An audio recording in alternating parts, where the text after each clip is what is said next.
We are in a little ghost town, the friendliest ghost town in Nevada, and had a tough day.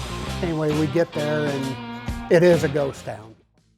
I'm 𝗬𝘁𝗁𝗂𝗍, and I'm currently riding a BMW 1250 GS and a very modified DR650. And I've been riding just almost for as long as I can remember, and was a motorcycle mechanic for 10 years with both BMW and Honda for most of that time, and then briefly with Suzuki, moonlighting for about 6 or 7 years. And started out riding street, and now adventure and as much dirt as I can get away with at my young age.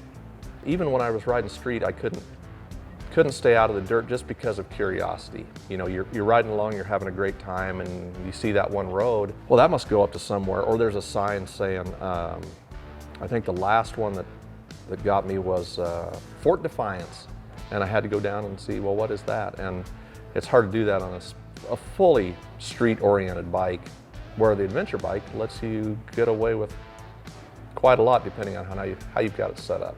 It is the versatility, it's the freedom where, you know, you stop to get gas or you stop to get something to eat, and somebody says, oh, you're on a motorbike, where are you from? And that whole conversation starts, and then pretty soon they bring up, well, have you ever seen the, you know, such and such mine building, or there's the old, you know, Bannock County jail and it's up this road, or just things like that, or some beautiful waterfall or geological feature that, you know, you can't, you might have a challenge getting up there if you weren't on an ADV bike. And that's a huge part of it right there. Pendleton's just an ideal location if you're any type of motorcycle rider, whether you only ride street, or you ride a little bit of both, or primarily ride off-road.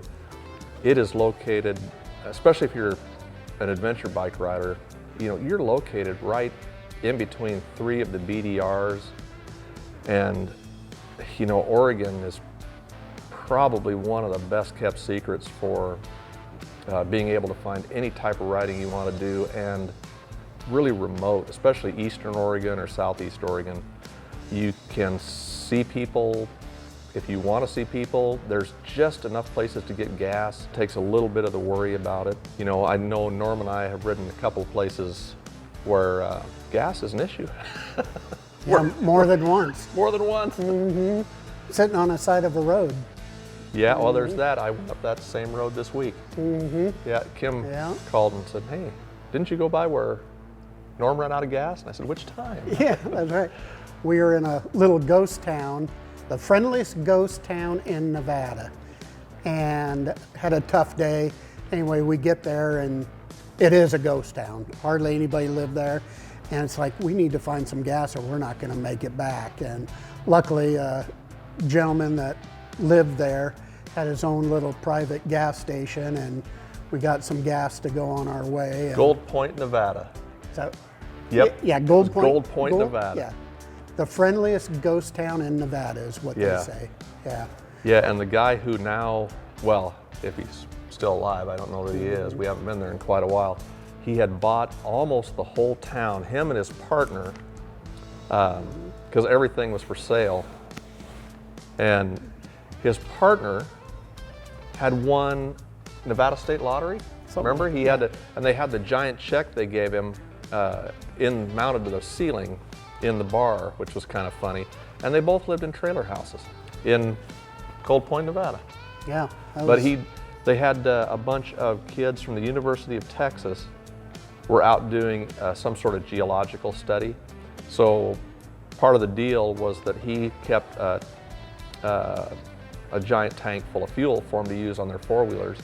And luckily it was compatible fuel with what we were burning, so. Mm-hmm. Steve and I have done many trips through the years. Oh yeah.